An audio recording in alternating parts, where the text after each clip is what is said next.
புது ரூட்டுல தான் நல்ல ரோட்டுல தான் நின்றாடும் வெள்ளி நிலவு. இந்த ராத்திரியில் ஒரு யாத்திரையில் பூவோடு காத்தும் வருது. நிலவெங்கே சென்றாலும் நிழல் பின்னால் வராதா?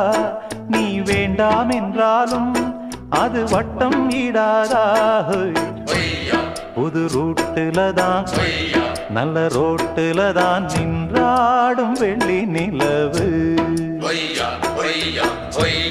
இந்த ராத்திரியில் ஒரு யாத்திரையில் பூவோடு காத்தும் வருது.